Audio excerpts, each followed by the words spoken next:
Hello, it's me, Leo, reporting to you as always from my own apartment. Today on the topic of distribution. So we got an offer to have our film Veslemoy distributed, our film Searching for Veslemoy. And I took a look at it and it looked exciting, and I shared it with Tom, who directed the film with me, and we thought we would go for it. Why not? It's cool. It looked like we were going to get a decent share of the profits, that it would go out to interesting places. Basically, that the thing would be taken off of our hands because we didn't know what the hell we were doing when it comes to distribution. Maybe also that it would be associated with a reputable name, right?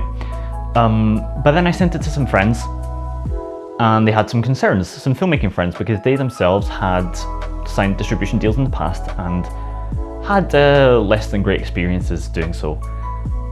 So I wanted to know what it was about this deal that we hadn't spotted. I wanted to know what it was about distribution that had gone wrong for other people. I wanted to know their experience with it. I wanted to know what they wanted out of it. So I began to interview some of my filmmaking contacts, and they were kind enough to speak to me about it, and that's what you're about to watch. And then I'll wrap it up with some final thoughts on what I learned from this whole experience. Hope you enjoy.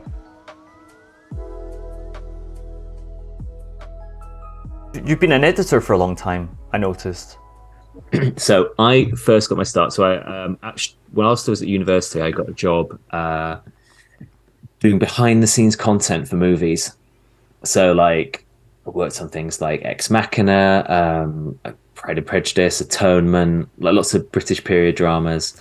I did quite a bit on a few of the Bond films, quite a lot of stuff on Skyfall, and then like publicity stuff, so press junkets, fly to other countries and create like news, they call them news wraps, which you don't so much get anymore. Sizzles, like the sort of thing you'd find on YouTube, which is like, oh, you know, like Inglourious Bastards is in Cannes, was one of the ones that I did, where you sort of do like a summary of the event, goes out online, and that's the kind of thing. But like, you know, I also went on into kind of like 30-minute documentaries, hour-long documentaries about the Crown and things like that. So not really a kind of film school in a way, because half the time you're only getting like the one side. I mean, the rule was if your film would just come out, you'd never get the truth. But if you were doing something that was retrospective, that was like 10, 15 years old, they'd be like, oh yeah, it was a bit shit when we did that. So you'd actually get kind of the truth out of it. Most of the time, you were just like, you know, you'd get quite a lot of the directors in, you'd like be able to listen to what they were saying and their take on things. Sometimes they'd be more upfront than others. I remember Alex Garland was always quite like matter of fact whenever we did an interview with him. And obviously, you know, amazing writer, like wrote novels, wrote screenplays. So I wouldn't say that I learned loads by doing it, but it was more, you learn a lot by editing every day. And that's what I did. And it was like quite dramatic content, for want of a better word. I'm actually flattered that you thought that it was £100,000 for this movie when you saw it. So. Yeah. But that ended up playing against us, I think. Because when it got released and there was no mention of the budget anywhere. Yeah. Then people trashed it the same way they trash low-budget Hollywood movies. Yeah. And it's not. So, yeah. What was that like, seeing the reception? Was it a surprise or like what? It wasn't. It's like a slow-motion car accident. Because the moment they sent me that poster, I remember telling to the crew, look, it's going to be bad. We are going to get mashed. I knew it. Because I saw it, I was like, this is the wrong movie. They're selling the wrong movie. We're going to reach the wrong people. Because I know my own film, right? And I know that we made a film that's not necessarily going to be for everyone. That's fine. But if you make a film that's not going to be necessarily for everyone, you need to sell it like a film that's not necessarily for everyone.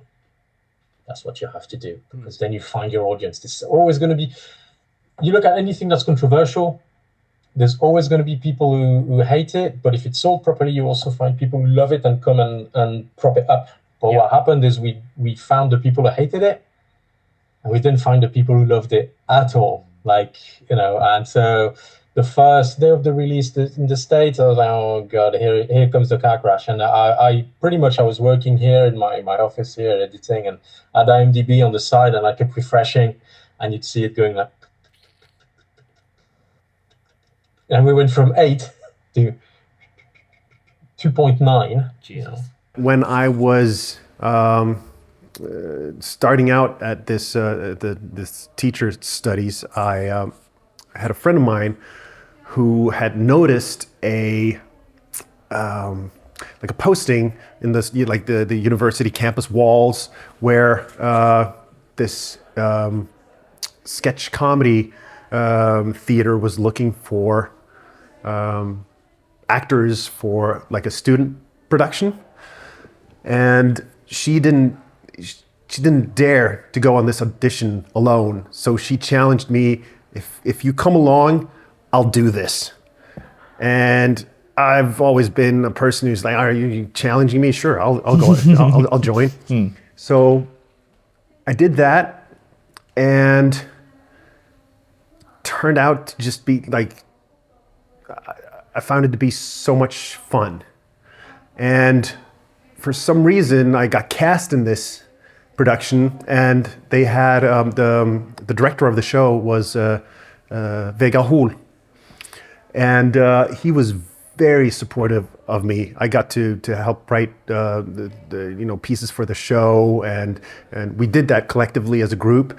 But I think we kind of matched in ideas, and that was just like one of the greatest experiences of my young life, I guess.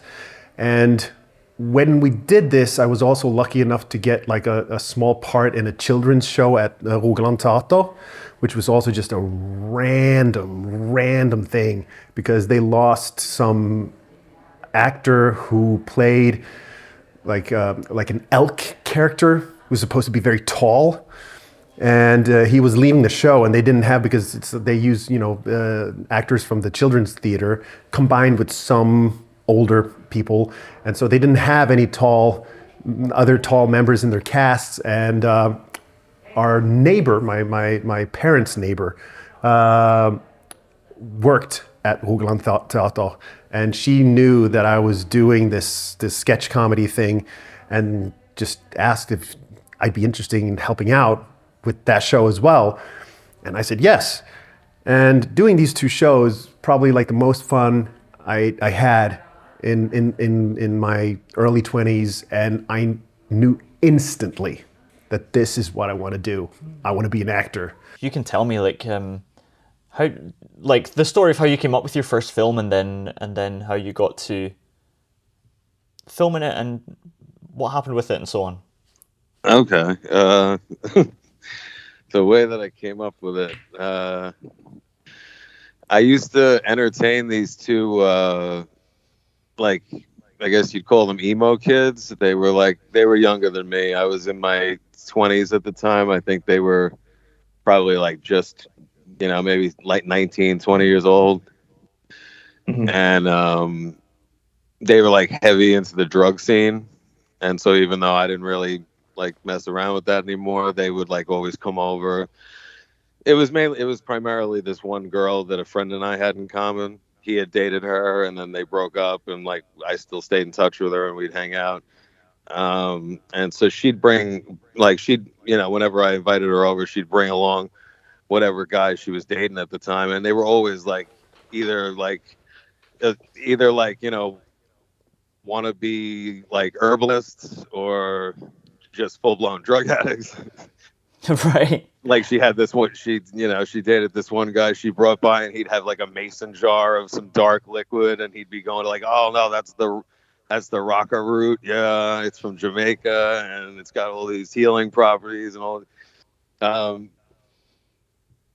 But so then she started dating this one particular fellow who was like 6'3", super skinny, super pale, and totally looked like your stereotypical vampire.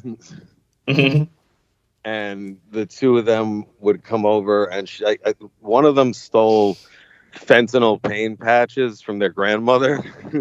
Okay. And they would cut them up into little pieces and suck on the pain patches. And so, needless to say, they would be like extremely strung out. But yeah, be sitting like, at the time I had this setup in my loft where like there was a couch. So when I was entertaining people could hang out on the couch, and I'd be sitting across from them in my chair. Perfect, like camera style view of whoever you were hanging out with. And so I'd be hanging out with them, and they'd be all strung out and pale as shit, and they would just be like sucking on each other, literally, like unabashed, public display of affection type shit. And I just remember sitting across from them and watching her like suck on his neck really hard, and I'm like, this just looks like she wants to like extract marrow from this guy, like, and just suddenly it clicked, like, okay, I got to make like a modern vampire thing where it's not so much about like, the creature concept of what a vampire is, more like the concept of like a vampire that's an addict, and just their addiction for blood. Well, my first experience with distribution was actually with a film that I did called Field Day, which screened at the Portobello Film Festival in London. And there was a company called Big Film Shorts.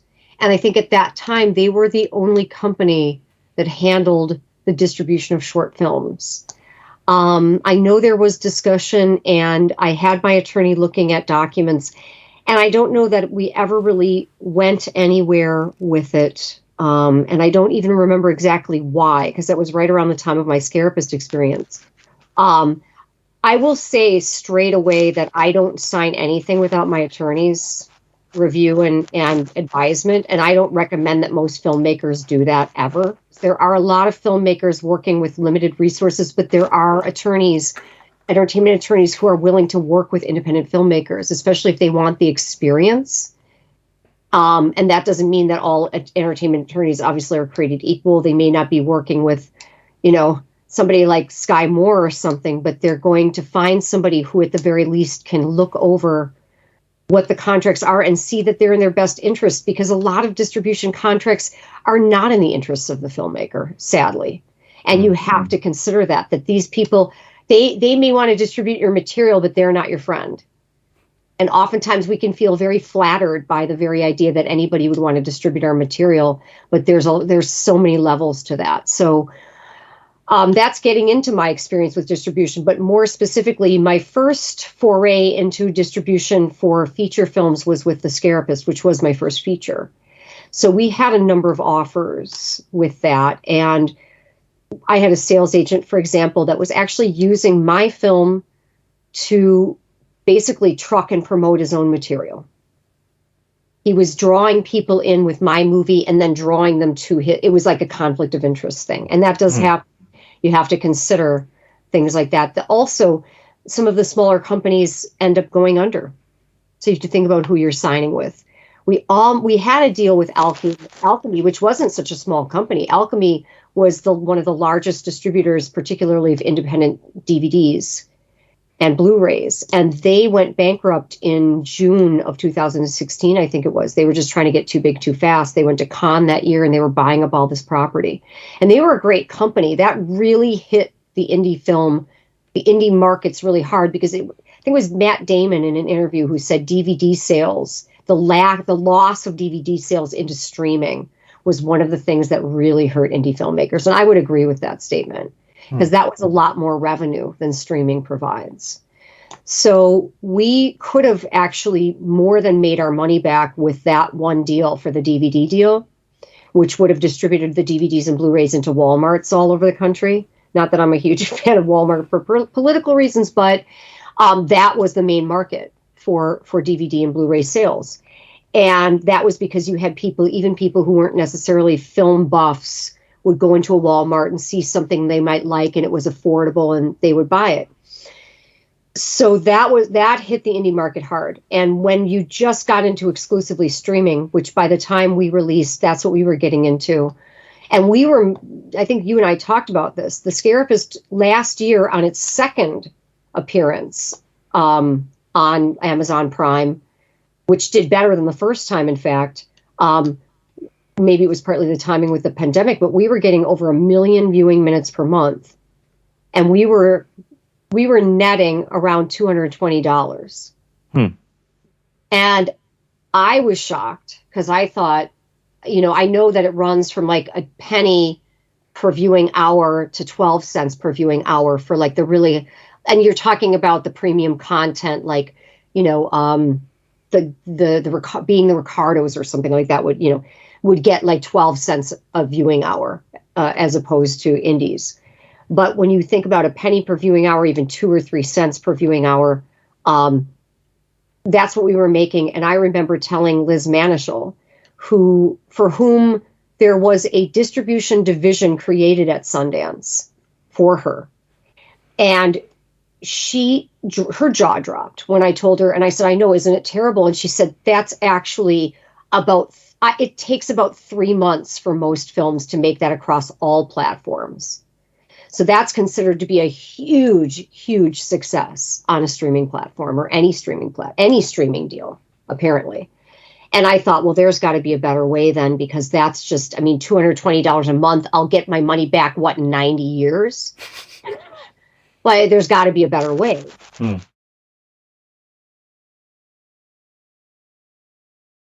Well, so we had a distributor not long after we did the film, and whilst we were still editing it, they were very keen. Now, there was some kind of like internal shenanigans, I think, that went on there, and we eventually got out of that contract pretty scot-free, to say that that I think they all acknowledged that they'd sort of screwed the pooch a little bit. And it was there are a lot of distributors out there. We've spoken to a lot of different ones. You learn quite a bit, actually. The latest one we have, the one we have at the moment, is a company called Archstone, and they are so far been really, really good, really helpful. They can't really overpromise anything, but they are quite realistic, and they say that they can see like a gap in the market, which they believe it will fit into, and have been very sort of supportive. They've been supportive of us doing festivals, which was something that our previous distributor was kind of like, yeah, we'll help you get into those, and then just didn't acknowledge it. I think was just trying to kind of wait us out on it, and we missed essentially like, although the film probably wouldn't have been ready, we did miss like a year's festival circuit because of that, which was a bit disappointing. I suppose what it comes down to is that why are you making the film? Like, you need to think of it in terms of that if you're not going to get paid, and those costs, they do get eaten up quite quickly, like all the deliverables you'd have to produce for them, and you can offload that onto the distributor, but they would obviously need paying for that. There's all sorts of things that they need from you. And like I work in a post house, so I've been able to create my own deliverables, but not a lot of people have those options really, without spending like a tremendous amount of money. Like, luckily I could make the Dead Northern and Fright Fest needed the DCP, and I have experience making them, so I could pull some strings, get one made, get one on a drive and sent over. But it's a tough one. It's the whole thing of like, well, what do you expect out of the film? If you expect to go to festivals and like promote yourself and hopefully get people involved, so that next time you make a film, you might not have to pay for it. You might not have to put your hand in your pocket, that perhaps you could use it as a calling card to get an agent, to work in television. Who knows? I think if you think of it in those terms, you're less likely to be disappointed, because it costs money releasing a film. It's not a sure thing. Like, luckily we work in genres that are quite popular and people want to watch them, but also we live in a world. Back in the day when people would make things like, Desperado and things like that, there was a massive market for them, because there wasn't that many of them. It was still expensive and prohibitive to make a film. Robert Rodriguez, he shot Desperado for $6,000, $7,000, I think. But even in his book, he's like, a lot of money went on post work once it got picked up, because it needed to be transferred from VHS to like film and stuff. And those costs are prohibitive to everybody else. but now, because everything is more open, like it's quite easy to make a film. Like, you can make a film on an iPhone and it's still a film. And, luckily we used a Venice camera, but even then that's not a given, so as well as like, you might think you're at the high end of like what you're making, but you're also existing within an absolute sea of content as well, more so than it used to be. So. Well, I think what spawned there's a few things have been spawning this discussion. One, we had a film in Dead Northern this year, and we got a distribution offer for it, and I was like, oh, that's awesome. I was about to sign it. I sent it to my friend, who has been screwed over by trauma before, and he said, don't sign this. Like, they're going to take your IP. They're not going to give you any money. And I was like, oh shit, I didn't even notice. Like, I don't even know what to look for, and I'm not alone in that. I know that lots of indie filmmakers get sent this stuff and they don't know the loopholes, the clauses, It's not even about knowing, honestly. Anybody that tells you they know, they're lying to you. Right. Nobody knows. Essentially, the way that it works, and you know that I know because I've lived through it recently. Yeah. Is that, and that's what I said recently in an interview with some other filmmaker who wanted me to talk about distribution. I said, look, the worst part of what we had to live through is distribution, is that people always say, oh, but at least it's a lesson, you've learned something. You go, but what did I learn? I didn't learn anything, because there's no lesson. That's the worst thing. It's not like you could look back and go, oh, well, I should have signed with somebody else, because actually, more than likely, it would have been exactly the same story. Right. The problem is you listen to horror stories from indie filmmakers and you realize it's always the same story. There's always in the contract, there's always a thing that stipulates that they essentially charge you, and you can confirm whether it's in the contract or not, they essentially charge you for their expenses up to a certain amount, which is usually around 20 or 30,000 pounds, depending on the distributor. That's the maximum they can go to. That sounds good on paper, but ultimately what it means is that they can actually make a profit out of you for up to 30,000 pounds. Because here's what happens.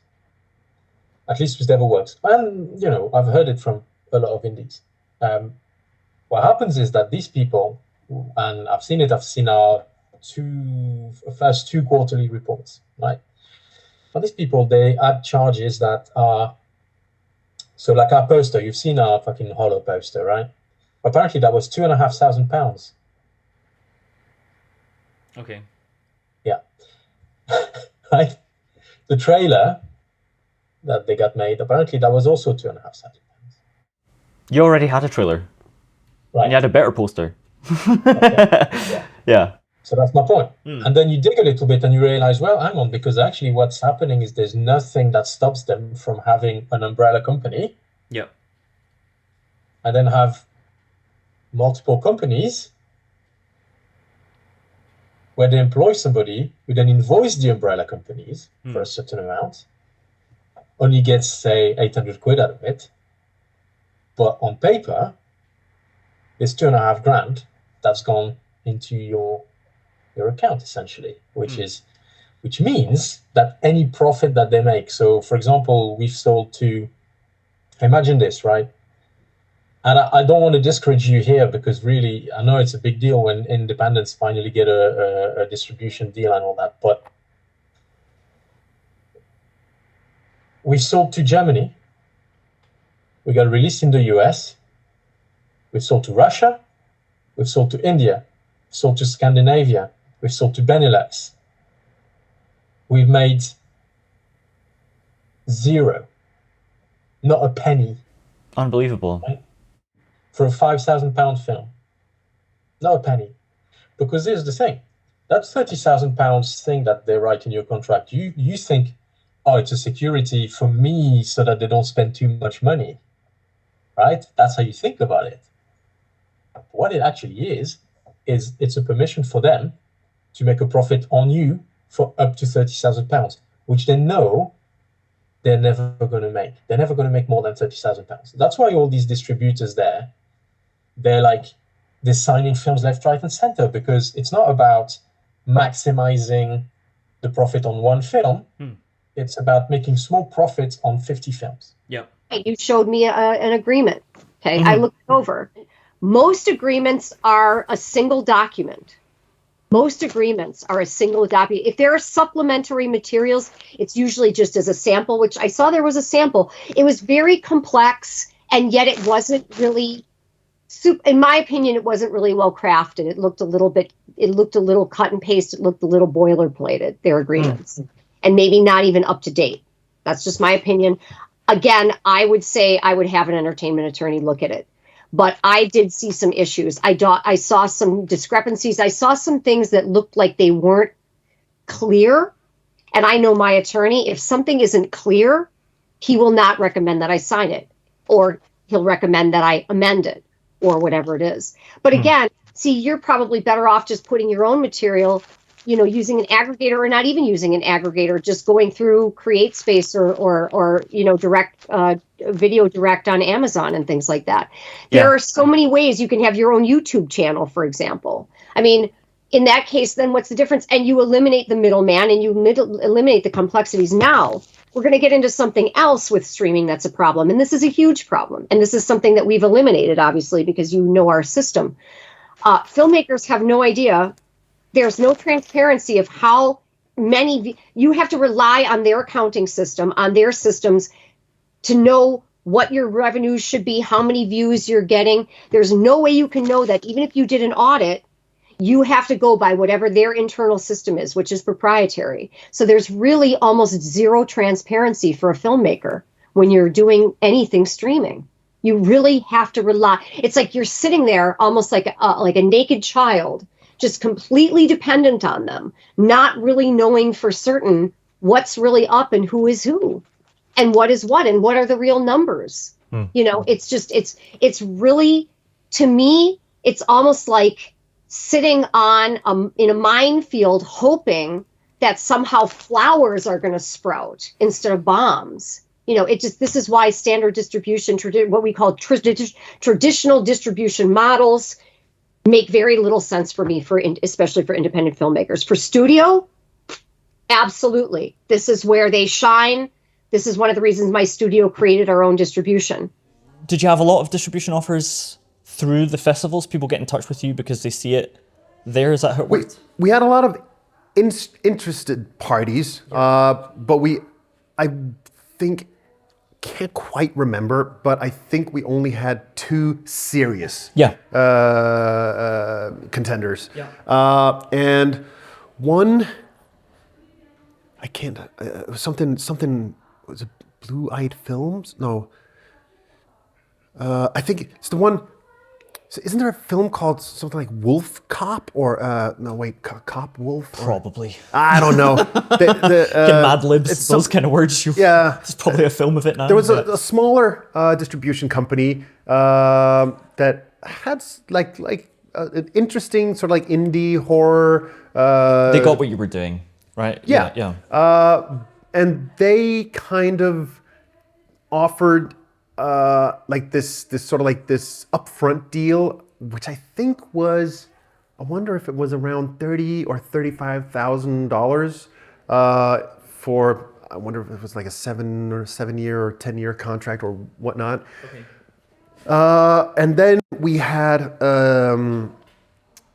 Dread Central, which was a newly started sub company from, oh my God, what the hell is the mother company called again? Is it Fangoria? Are they associated with? No. Yes. Yeah, they were associated with Fangoria. Okay, yeah. But let's see. I can't even remember. I think I've just blocked all this out of my mind. I don't even know the name of our sales agent anymore because I really don't give a fuck. But they were sort of like, they were higher in the hierarchy of distribution, and they were really interested. And the guy who ran Dread Central is a really, really nice, really cool guy, Rob Galuzzo, I think his name is. And he also totally got Vidar the Vampire. And then they just like kept on hammering. It's like, we really want this film. We wanted to be part of our sort of like our film repertoire, and we ended up going with them based on the sort of like the contract that we got, which was no money up front, but a 70-30 split going our way. For digital streaming, downloads, everything, and then a 30-70 going their way for physical, because of the cost that comes associated with producing DVDs and covers and all that stuff, which we thought was that's a pretty good deal. So we ended up going with that instead of the $35,000 up front, which was it's a lot of money, but it was short of what the end total of the projected revenue, profit, whatever. No, I mean of what we spent making Vidar the Vampire. Right. Okay. At the time, okay. I think once we finished, I think Vidar the Vampire ended up costing around $50,000. Dollars. Okay. Yeah.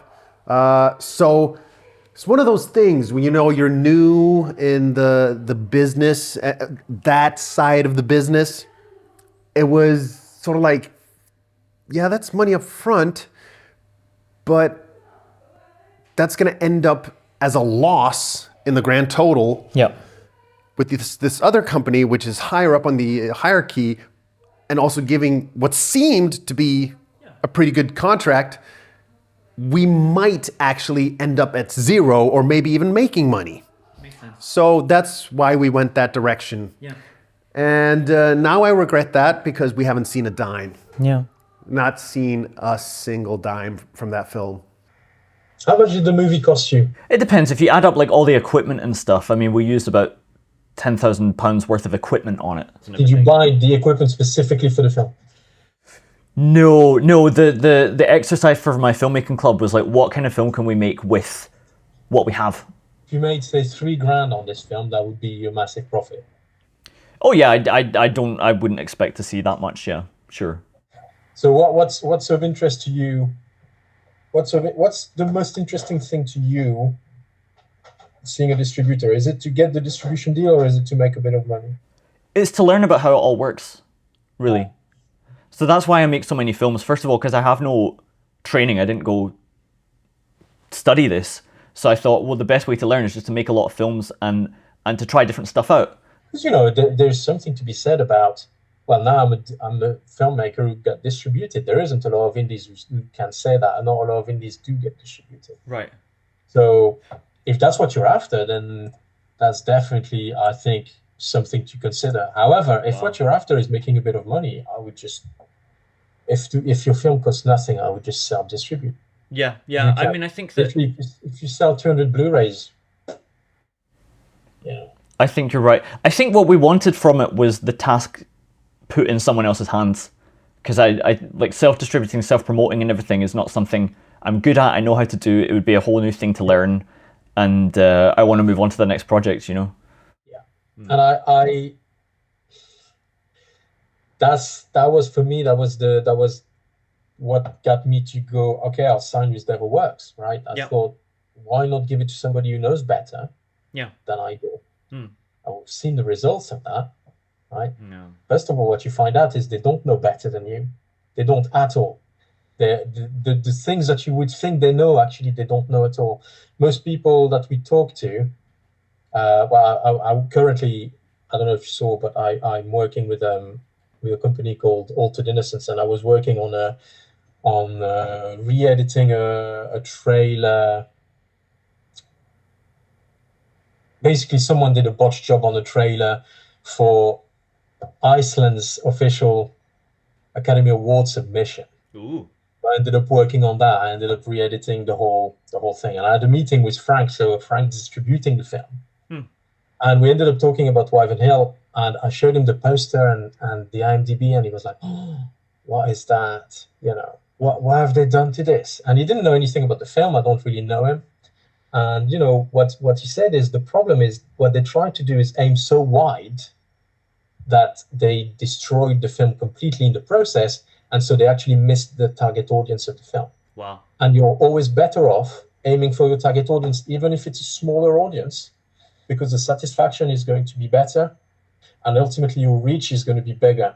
Yeah. I know it sounds stupid, but if you aim for all the 7 billion people on the planet, you're not going to reach as many people as if you reach for the 500,000 that are actually likely to really love this movie and push it. Interesting. It's stupid, and we've seen it, because what happened with Hollow is that, and I mean, it's always weird because we are actually in a very privileged position for a lot of indies. A lot of indies look at us and go, "What the fuck are you complaining about? Like, you guys pretty much got it made, you know."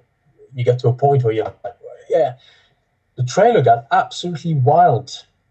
It got on Joe Blow, it got on Bloody Disgusting, and I think there was one channel that shared it, and it was like 60,000 views in like 3 hours, and then the one on Britflix is now on 110,000 views or something like that. And so if you count all these different channels that shared it, we must be on like 300,000 views for a tiny £5,000 movie.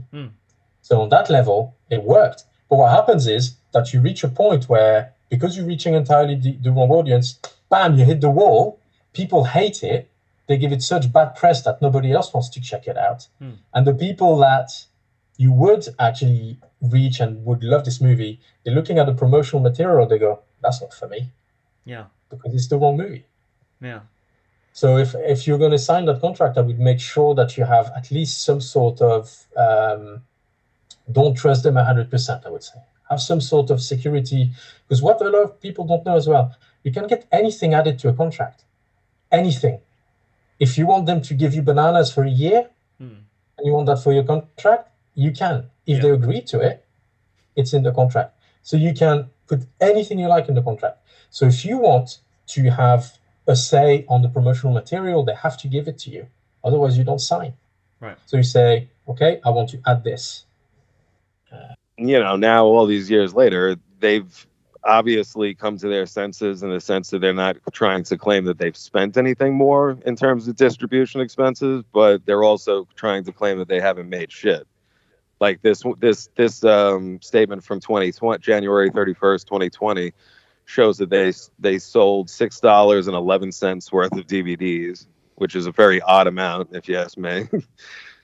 Usually it's like a DVD will cost, in America, it's like, okay, DVD, your DVD is $10.99, $9.99. So even if they just sold one copy of a DVD, it would surely cost more than $6.11. And then internationally, they're saying in Australia they only made 80 cents worth of sales, which is very odd to me because it seemed to do much better overseas. Like I spoke to somebody in Japan, and they said it was really big in Japan. It was very big. It was very big in Canada. Like it found a cult following in Canada, and none of those places are represented on any of these statements, nor were they ever. So, I mean, I guess that just speaks to, the level of deceit and of like obfuscation and everything.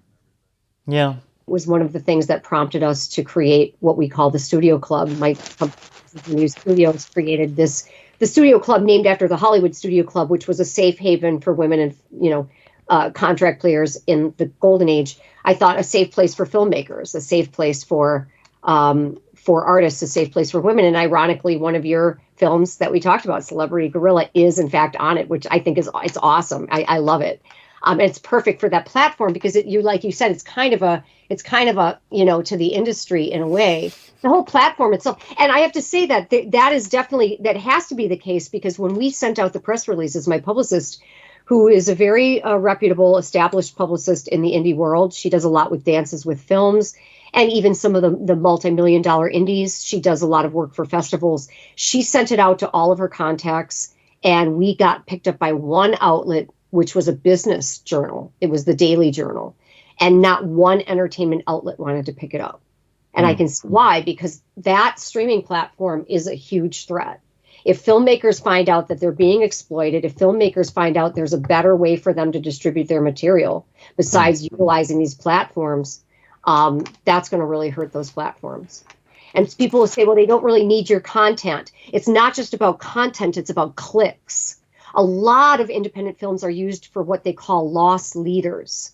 Loss leaders meaning they're just there to draw people, to get the clicks, to get the subscriptions, to get to them, to get viewers to the other content, what they consider their premium content. This is a very common thing. It's also known as bundling in some cases. Bundling.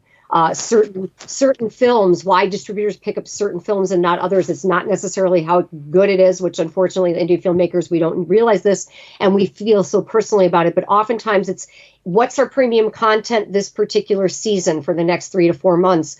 Is it a sci-fi that harkens aliens? Then we want 16 or 60 independent films that are in that range of sci-fi, because that will draw people, that subject matter will draw them to that particular premium content. That's pretty much how it works now. So you're either premium content or you're a loss leader. And if you don't fit into those categories, you have a hard time. Now, that said, Liz Manischel also said that every single filmmaker she takes out to distributors, she hears the exact same thing. Difficulty seeing commercial potential. I've heard this many times. Who are the names? What's the genre? All of these things. So you're going to hear that too.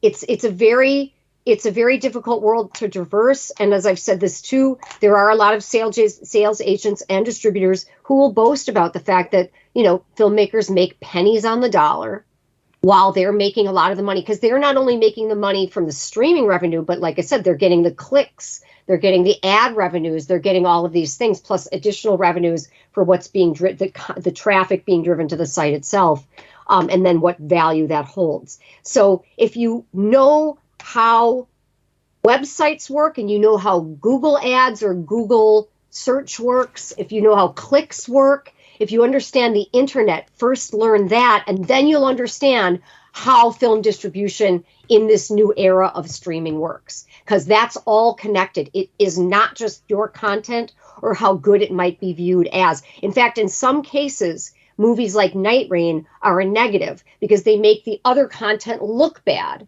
even for the budget level, if it's really, really high concept, for example, and it's really well done, almost studio level. In some cases, that scares them away.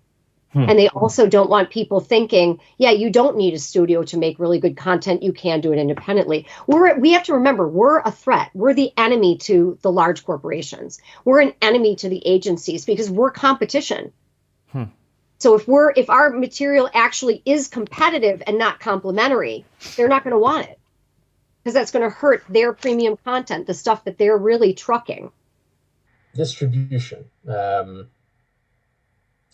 Yeah, honestly, that's the thing I will say is because, like I said, because we've had to find now private investors to complete the budget on Derelict, we're going to have to think again about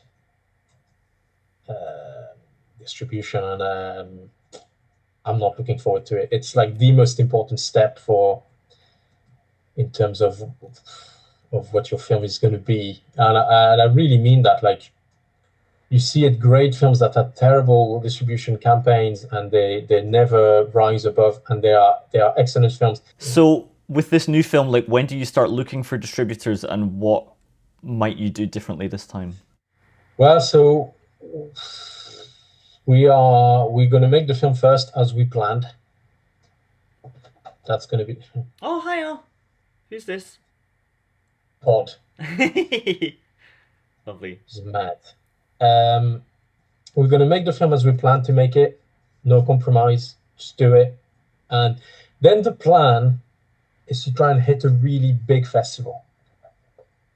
There's no guarantee we'll manage it, but I think the other mistake a lot of filmmakers make, me included, so I count myself in that, is we kind of like, we see all these festivals on Film Freeway and we go, all right. Yeah. Wrong way, wrong strategy. It takes one festival. But what you have to do is you have to look at really what are the influential festivals out there.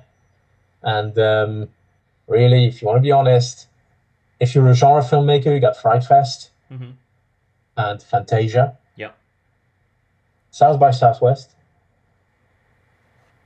And these, for me, I would say these are like 3 smaller players, right? So you imagine the size. And then if you really want to get into something big, Sundance, Cannes, and to some lesser extent, Raindance. Yeah. Sitges, maybe. If you're a genre filmmaker again. Yeah. The plan is to try and reach one major festival.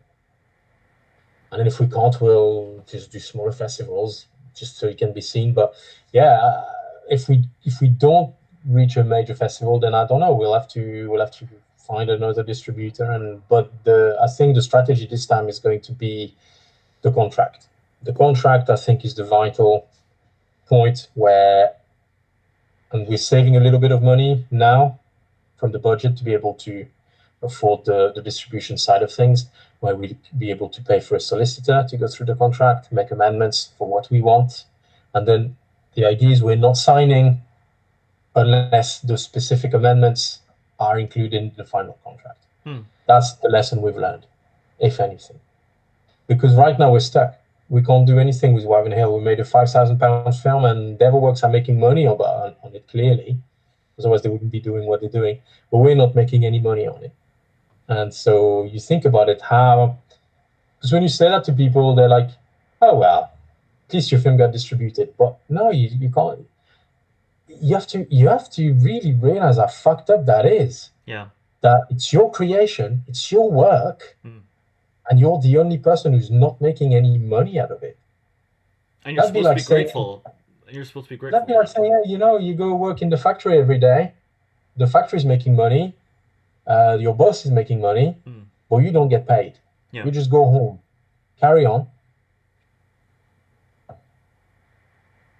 Well, apparently in the arts, that's normal. That's something that everybody considers normal. That's, well, at least you're distributed. Yeah, the distribution game is screwed. I would be very careful. Cool. Well, I mean, I appreciate your thoughts on it. That was really all I wanted to ask you about.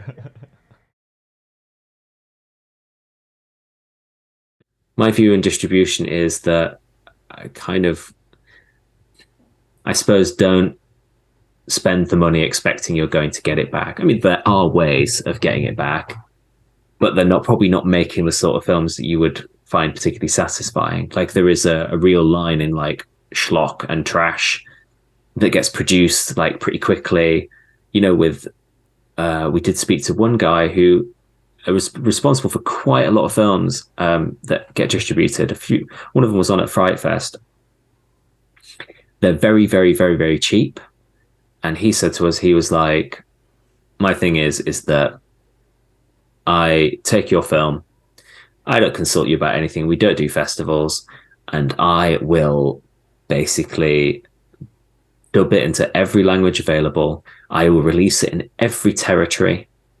You will make your money back. But it's not about you. You won't, and he was very upfront. He was like, you won't promote yourself. Like, I don't care. You will not speak to me. I will send you money. That is it. You do not get to say where it goes. And, he said to us, he's like, to be honest, I could sell it better if there was a dinosaur in it. He didn't really care about the film. He was just like, it's literally just product. I could sell anything, but, and that is a way of making films. And he said to us, he's like, you want to make a film? He said, like, if I don't hate the script, I'll give you 20 grand. $20,000. And I was like, well, how does anybody make money off that? And he's like, I don't care what the budget of your film is. Your film could be 3 grand and you take 17 for your own payment. I don't care, as long as I get a film at the end of it. And like, it was a strategy that had success for him. Is it what you want to be doing? Like, probably not. Like, is it, like, and when I say, like, I'm not saying like you're not making experimental films for that. You're making like trash, Yeah. And not like trash as we would understand it, of like, I'm a trash enthusiast, I like Lucio Fulci and like Italian schlock films. Like, we're not talking that, we're talking nobody cares at all at any level about what they're making. But a lot of them get made, and yeah, that's one way of doing it. And you might make money, but is that kind of what you want to be doing? Like, I don't know. I mean, and I don't know the answer myself. Like, if someone was like, "Oh, you could work regularly as a director," no one, like, but are you going to be making the stuff you make? You have to not care about what you're doing. I don't know. I don't know how I'd feel about that, really. Well, honestly, if your aim is to make really cheap films, that doesn't mean they're no good, by the way. It just means they're cheap. Yeah. Self-distribution is the way to go. Right. And we managed to get 200 Blu-rays combo with the CD collector items. I don't know if you've seen them. You probably have seen them in New York. Yeah. It cost us what? It cost us 500 quid to get them out there. So sold them like 25 quid a pop. Sold them all. So we would have made money. Yeah. Right. But then that's the other thing that's hidden. Be careful. Hidden costs in distribution. Because if you want to be serious about distribution, your distributor is going to need all sorts of paperwork. And you think, oh, that's fine. Now I can provide paperwork. No, you can't. It all needs to be stamped by a legal official. Some stuff that you have to provide for, especially for American releases, costs money. Like the title check, you would think doing a title check would be easy, but no, it costs like £1,000. You got to provide a QC. QC costs money, and I'm talking QC. QC is not just someone looking at your screen and going, oh, yeah. It has to pass all sorts of tests. It has to pass tests for epilepsy. It has to pass color tests. It has to pass TV quality checks.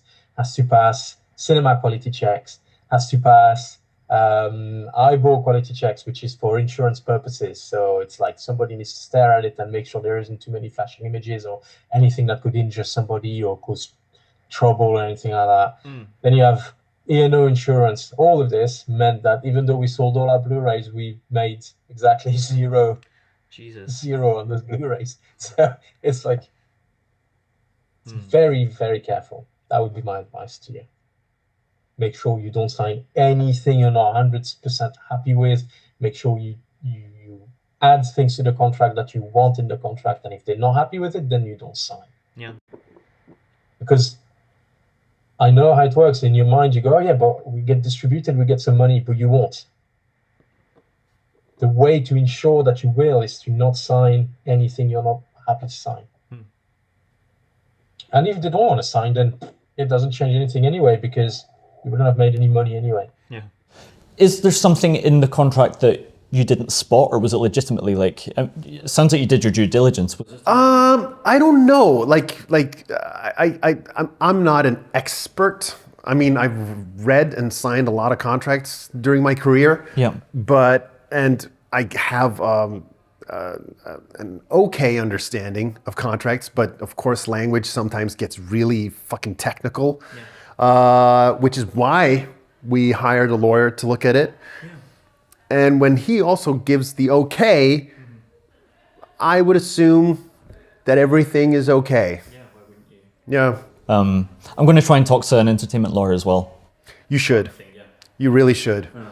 And it could be as easy as a one-time fee just to look it over. Yep. And have him come with some feedback and what he would change, what he would remove, or add.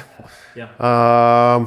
And I was about to say it's definitely worth it, but in our case, maybe not so much. But I've also heard several horror stories. Yeah. From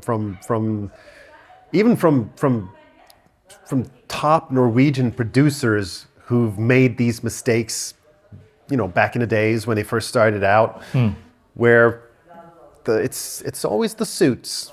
It's always the fucking suits that just, they screw you over.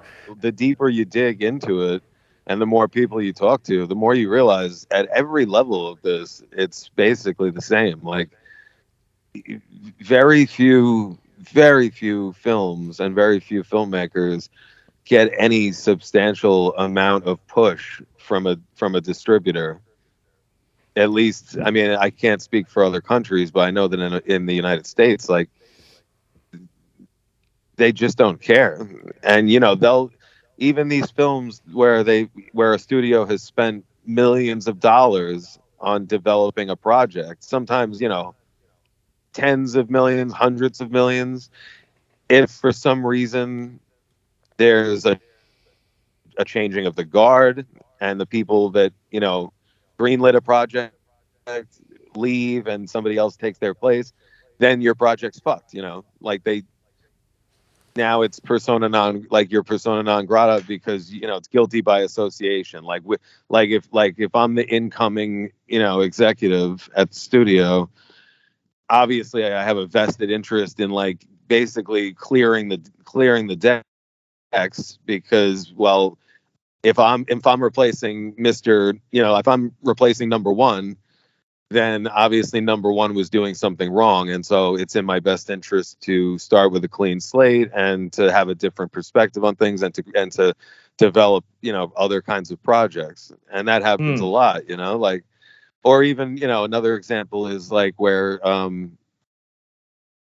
film, let's say a relatively small, like what they call like a Hollywood indie, like a film that only cost them $10 or $20 million to make. And it was kind of like an auteur sort of filmmaker who was responsible for it.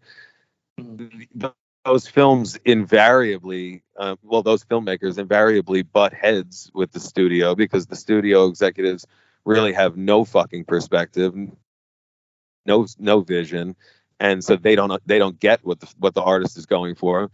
And so when the artist, God forbid, the artist puts their foot down and refuses to make any changes, and stands by, like, especially if they have, like, final cut in their contract, if they don't kowtow to the distribution company, then the distributor just fucking doesn't do, and they don't do anything for it. They don't promote it. I remember this years ago. I was working with Lincoln Financial Advisors as one of their consultants, external consultants, and we had a theme or a saying, which is, do what banks do, don't do what they say. If you do what they do, you have a chance of winning at it. And you still have to work like hell. And there's going to be some money involved in distribution, of course, but you can minimize that. You can take out Facebook ads for $10, $20, whatever. There's all kinds of ways that you can really do it very inexpensively, and still get a result. The thing that bothered me, I think, is I talked to a lot of people who had obviously invested a lot of money in their own films, only for other people to take the profit of those films that those films were making. So there was profit being made, it just wasn't going to the people who made it, who made the film. Yeah, I mean, I guess that's the thing, I suppose. But when you're working in a micro budget, like, if you're going to be investing that much money, so one thing that came out of distribution discussions is, our film was turned down by Universal. Now, I don't think it was like a direct thing to them. It would have been as part of a package. And for the sole reason, the budget wasn't high enough. Huh. They have a minimum budget for what they purchase of $3 million. And that's for lots of reasons. That's like, production value and I guess that kind of thing. But that is a minimum for them. They wouldn't look at anything under that. I mean, they presumably would if it was a massive hit or something like that, or it got a really good word of mouth. And that's like, how are you going to get, so instantly there's a barrier there. You could invest a lot of your own money, but are you going to invest $3 million? Probably not. Likewise, it went to someone else and they were like, oh, yeah, really enjoy it. It's not got a star in it. And you're like, yeah, you can't really argue with that. Yeah, no, it doesn't. And certain things that matters. So if you're investing a lot of money into a film, like a lot, like the distributor may be telling the truth when they're like, yeah, struggle to get it back because, it's 10 grand and there's no famous people in it. So that's quite a hard sell for people. So I don't know, like, there are definitely like little rip-off factories and things like that, but I think you have to just go in the attitude of like, it's nice and surprising. I mean, I'd love to make money off it in the sheer sense that a lot of people went to bat for me, like the cast, the crew, they were all I mean, even in their heads, I don't think they were like, yeah, this is going to be like a massive money maker. But I would like to think that I would hope that I would be able to repay them in kind, at least in some way. Yeah. Which, that would be good. It'd be good to be able to do that. But other than that, like, no, not really, But then we did what we could, as much as we could, to take the budget down and keep the budget down. So yeah, like, no, we are not desperate to recoup expenses, but it would be nice for some of the people who were involved to see something of it. And, I guess they have. And one thing you must remember when you make these things is that if you've done a good job, like, the actors have showreel material, and the, like, production designer, those are people that were like our head of makeup and things. She went on to do makeup for Batman, working in the makeup department. And, partly that was probably because she got her first job in the industry and was able to say, yeah, I worked on a feature film. I was the makeup designer. And they were like, okay, cool. So you know what you're doing. Like, or make that jump up from, say, like an art director to a production designer. I production designed all these things. Like, so yeah, like, people do get repaid in other ways apart from money, but I would kind of still like to be able to give them some at some point. I think, and this is where a lot of people tell me I'm negative, but I don't think I am. Because I actually believe that eventually quality wins. It's what happens when there's no more TikTok and there's no more Facebook and there's no more Twitter and all that shite. Yeah. Because that's what's happening. People are actually kind of getting fed up with all these social medias and social networks and shit. And I think there's a whole movement now where people think, hang on, actually, it's better going outside and hanging out with friends than it is doing this shit. What happens when all this shit is gone is that what remains is quality. Yeah. Yeah, I have to. It might not be in my lifetime, but maybe one day I'm dead and someone actually finds my films and goes, hey, they aren't bad at all, actually, these ones. Yeah. Maybe. That's true. You got to just make what you want to make, I think. Yeah. But Vidar, the rights for it will return to you at some point. Yes. Can't quite remember if it's 7 or 10 years on the contract. Yeah. But eventually it will return to me, yes. Get any ideas what you'll do with it when it's yours again? Probably nothing. Maybe put it out just on... Amazon Prime or something? Nah, like YouTube, or... Right. Just put it out there. Nice. And just don't care about, the money-making machine. But I don't know, if the right offer would come my way, I don't know. I really like that film is out of my mind already. It's one of those things where it's like done with that, and now I'm looking for new stuff to do. So, and just given the fact that, like, going into it, the investment that I made personally, I knew that most likely I'd never see that money again, and I was okay with that. And I don't see Vidar necessarily, making money down the line. It's impossible to say, but I really don't care so much. Yeah. So once I get the rights back,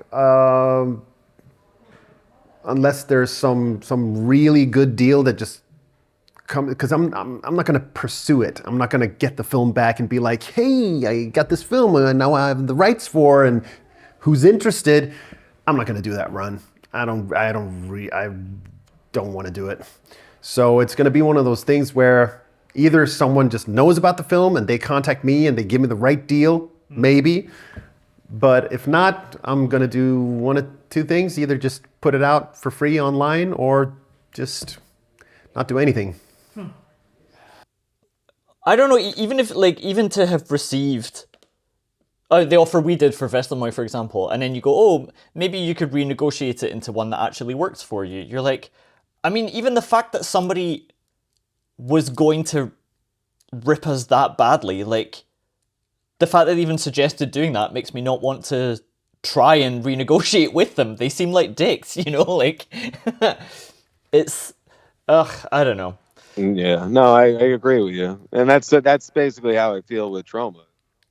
Oh yeah, of course. When it does inevitably come around, I just want to take the film back from them, and I don't even know if I ever want to put it out in the world again. Like I don't. It's not a particularly good film.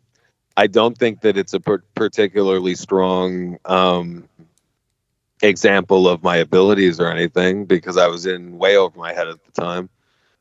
But so like you're saying, the bedrock of it is just that, like, why would you want to renegotiate with somebody who would try to rip you off so badly in the first place? Yeah, why would you be like, oh, I successfully, whipped them into not manipulating me this time? Like, great. So tell me about the streaming service and how it launched and what your plans are for it. Yeah, so we did have a launch this past November. We had a launch party at the Hollywood Roosevelt in a place called the Spare Room, which was built in the 1920s, and it is essentially a game room cocktail lounge. And there are some little places like hidden photo booths that make it seem like it was probably a Depression era / Prohibition era kind of designs, So it made it easy to hide people or things. So when we launched on November 4th, we launched with, I believe it's 10 titles to start, and we're building from there. And we've got some members, and I fully expected that it would be, a process of starting out. I know this too, because I know a lot from Tommy Wiseau about The Room and how that was built over time, the fan base and the following and everything else. That was not an overnight thing. That happened over the course of, it's been almost 2 decades since it first screened. And the first 8 to 10 years were not speedy. We're not what we see today. And we can forget that very easily. But it was a lot of work, a lot of time, a lot of effort to build that up. And granted, you can't affect how the audience is going to respond. That's the X factor that you have to accept. So that's not to say that the film doesn't do something for people, doesn't provoke them, isn't a work of art of its own, and a very unique one at that. But it has a unique, protagonist and creator. So it's natural that would be that way. But I think I learned a lot from Tommy. I learned a lot about building. I learned a lot about very creative ways that you can go about building a following, building an audience. It's you're building an audience is basically what you're doing with each film that you make.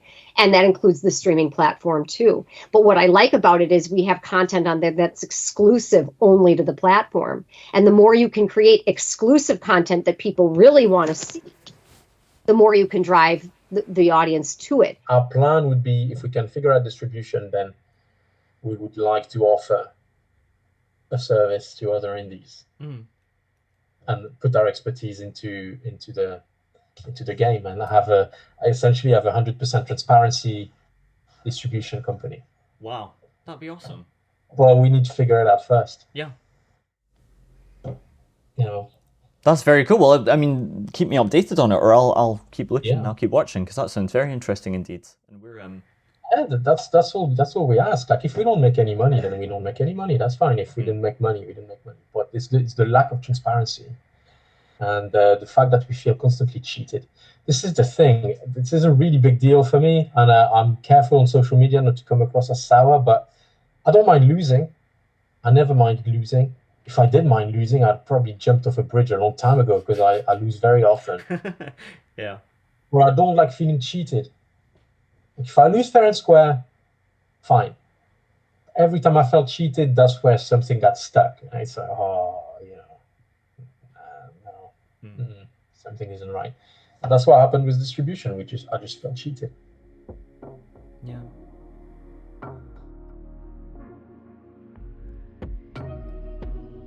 Okay, a lot to take in, I'm sure. Almost everything they said was news to me. I wonder if it's news to you. I'd be interested to know what you thought about their experiences. And I'll give you my takeaways from the whole thing.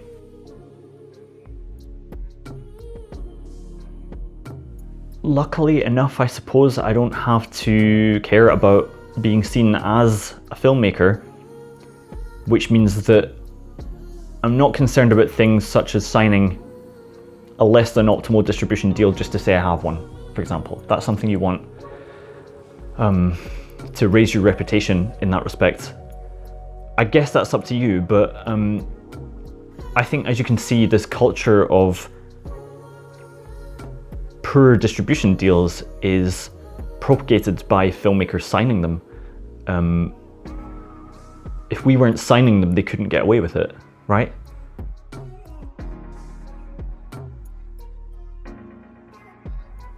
I'm very grateful to all those filmmakers for sharing their experience with me and with you, and being so open and honest about what they had learned and what they thought of it. I've met many more filmmakers than these, but these were the ones who were prepared to talk to me about this issue, to be open enough about it. It was brave of them to do so. It's my hope that filmmakers treat each other like this, that filmmakers do reach out to one another, share their experiences, offer their support, and build a stronger community as a result. I understand that this is a competitive industry. I understand that nobody is asking you to make films. That doesn't mean that you are lowly and deserve the worst treatment from everyone. You're still a human being with worth and deserve to be treated with respect, deserve your work to be treated with respect, whether or not there is a high demand for it or not, right? And some things are just fundamentally not okay to suggest to people. I wish that more filmmakers were of the mindset that they don't have to accept a deal that they're not happy with in order to better advantage themselves. How could it possibly? Anyway, right? And so we'll be helping ourselves and one another if we learn to raise our expectations of how we're treated.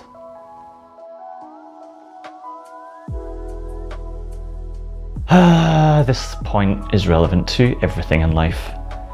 What most people see of filmmaking is less than 1% of what it is. The very, very, very top of the mainstream. It's very much not like that.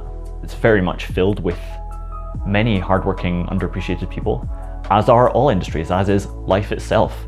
And so I wish more people had not the expectation that just because they hadn't heard of something, just because you haven't heard of something doesn't mean it doesn't have value.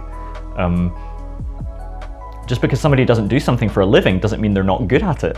Doesn't mean they're not professional or amateur. I've spoken to professionals, amateurs, people who see themselves as professionals or amateurs, or vice versa. I think most of us are sick of these words, honestly. They're so arbitrary, and they're rarely used in a complimentary manner, either of them. Either someone is being amateur or they should be more professional, is what I hear almost all the time. A professional is not necessarily somebody who gets paid for what they are most passionate about, right? Because the landscape of how to get paid as a filmmaker, especially as an indie filmmaker, has changed drastically even in the last 10 years, as evidenced by all of these interviews, my own experience, everything.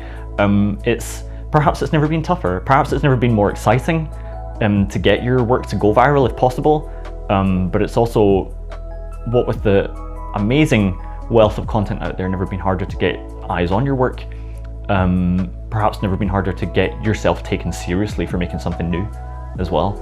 And so, God, if we could just be kind to one another, that would be really nice in general. If that's the only thing you take away from all of this, I'd be very thankful. Thank you so much for making it this far. I hope you found this interesting, and I will be posting the full interviews with all of these filmmakers progressively over the next few weeks, I suppose, on the channel, so stay tuned for that. Thank you so much for watching. Please like, rate, comment, subscribe. It all really does help, and I'll see you in the next video. Cheers!